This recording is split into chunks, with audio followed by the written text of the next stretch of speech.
The retirement trap nobody warns you about. Walk into Gary's house, and you'll find a man who did everything right. Or at least everything he was told was right. He bought a house in 1998, raised 2 kids, never missed a mortgage payment, got promoted twice at the manufacturing company he's been at for 31 years.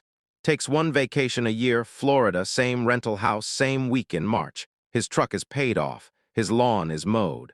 His credit score is 780. Gary is 61. He's tired. His knees hurt from standing on a factory floor for 3 decades. He's been mentally checking out since Tuesday. And 2 weeks ago, his financial advisor, the one he's seen exactly 4 times in 30 years, sat him down and showed him a number. $194,000. That's what Gary has saved for retirement, after 31 years of working, after doing everything he thought you were supposed to do. His advisor told him he needs at least $1.2 million to retire comfortably. Gary laughed. Then he stopped laughing. Then he drove home in silence and didn't tell his wife for 3 days. Now walk into Dennis's situation, not his house, because Dennis retired at 58 and bought a condo in Scottsdale he always wanted. Dennis made less than Gary for most of his career. Never got the big promotion. Drove a used Camry until 2019. His coworkers thought he was cheap. His 401k thought he was a genius. Dennis has $1.4 million sitting in index funds. He barely looks at anymore. Same era, same middle-class American life, completely different ending. This video is about how Gary happened, because Gary is not an unlucky person. Gary is not a stupid person. Gary is the median American, and the median American is walking into a retirement that doesn't work, and almost nobody is saying it out loud clearly enough. My name is your name, and I've spent way too long running the math on why retirement feels like a finish line for some people and a cliff for others. If you're somewhere in your 30s, 40s, or 50s, and the retirement number in your head feels fuzzy, stay here. Because today we're going to make it very, very clear. First, let's establish how bad it actually is, because most people don't know.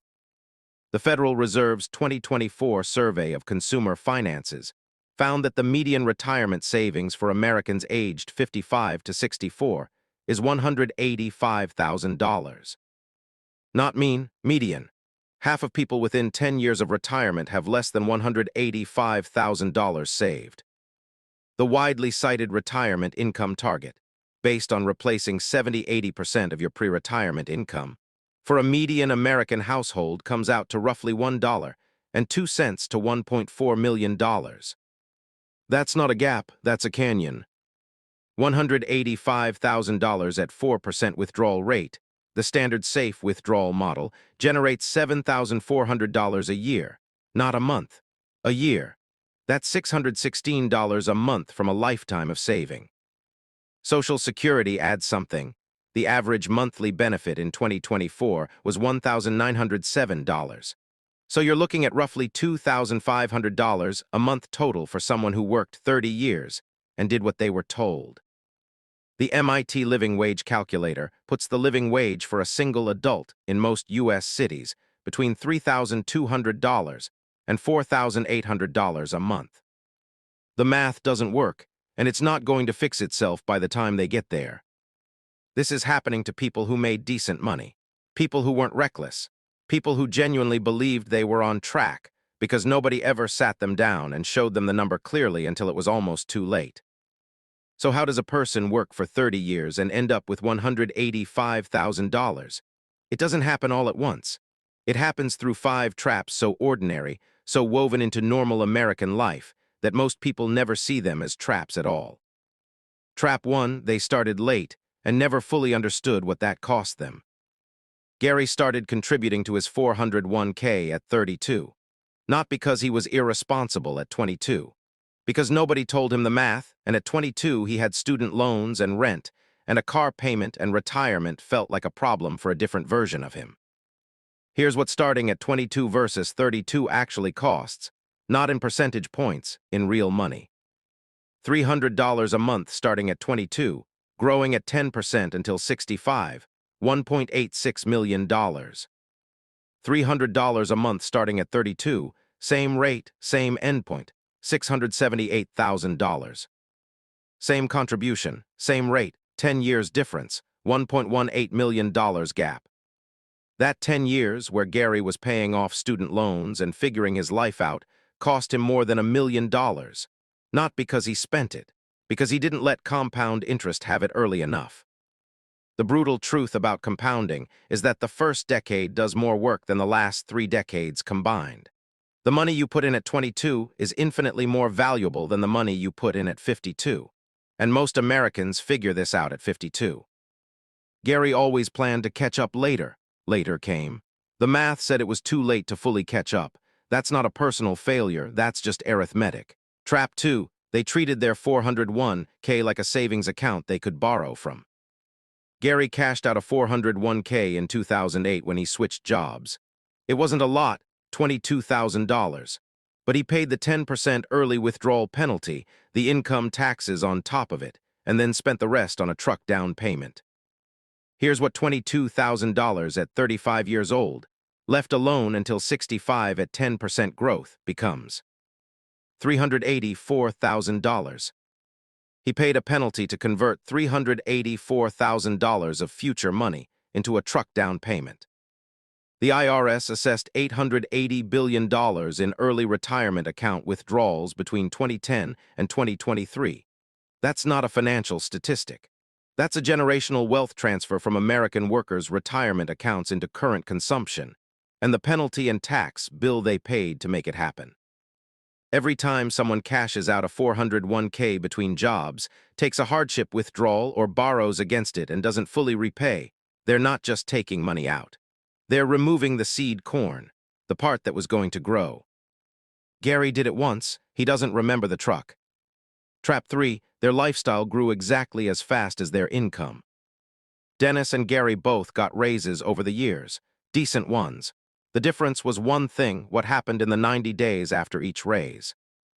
Gary's raises went to a bigger apartment, then a house payment, then a boat he used 6 times, then private school for the kids when the public school was actually fine, then the truck, then a kitchen renovation that made complete sense at the time. Every raise produced a corresponding lifestyle upgrade that consumed the entire raise within 3 months. This is not a character flaw, this is hedonic adaptation, the brain's documented tendency to normalize every new baseline in about 90 days. The bigger apartment is exciting in March. By June, it's just where you live. The raise that paid for it is now fully committed. Dennis did one thing differently. Every single time he got a raise before the first new paycheck arrived, he increased his $401k contribution. His lifestyle never learned what it was supposed to get, so it never missed it. Over a 30-year career, Dennis invested roughly $210,000 in additional contributions from raise interceptions alone. At 10% compounded, that $210,000 became approximately $580,000 of his retirement balance. Gary's raises became a boat he doesn't use and a kitchen he likes, but couldn't tell you the exact cost of any more. Trap 4, they owned a home but thought of it as an investment instead of a cost. This one is complicated because the framing around homeownership in America is almost entirely wrong, and it costs people their retirement. Gary bought a house for $180,000 in 1998. It's worth $420,000 today. He looks at that and thinks, I made $240,000, I'm fine. Let's run the actual math. Mortgage interest over 30 years on that house, roughly $168,000. Property taxes at an average of $3,500 a year for 26 years, $91,000.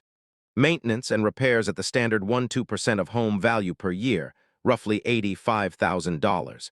Insurance over 26 years, $31,000. Total cost of owning that house, approximately $555,000. It's worth $420,000. The house didn't build wealth. The house consumed wealth while providing shelter, which is what a house is supposed to do. But Gary's mental model said, my house is my retirement plan. So when he thought about retirement savings, he felt cushioned. The cushion wasn't there.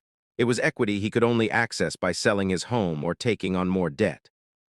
Dennis owned a house too, a smaller one, with a lower payment that left margin. He never thought of it as an investment. He thought of it as the place where he lived, and he invested the difference between his payment and what he could have borrowed. The house isn't the problem. The narrative around the house is the problem. Trap 5. They never had one honest conversation about the actual number. This is the one that bothers me the most.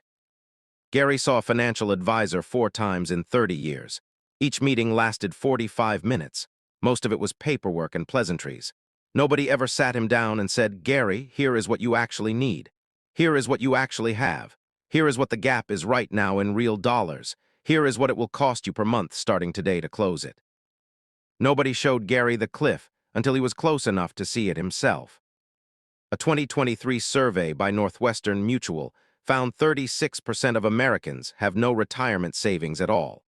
Of those who do save, the majority couldn't accurately estimate how much they'd need in retirement within a $200,000 range.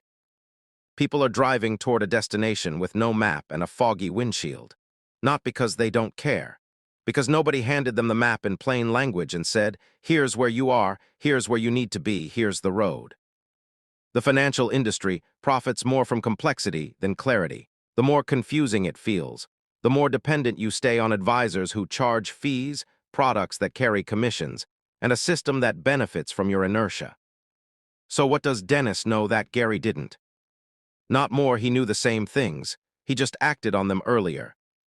He started his 401k at 23, small contributions, but early. He never cashed it out between jobs. He rolled it over every time. He intercepted every raise before his lifestyle could claim it. He bought a house that left him margin instead of the maximum the bank approved. And once a year, every January, he sat down for 20 minutes, looked at his actual number, compared it to his target, and adjusted. 20 minutes a year, for 35 years.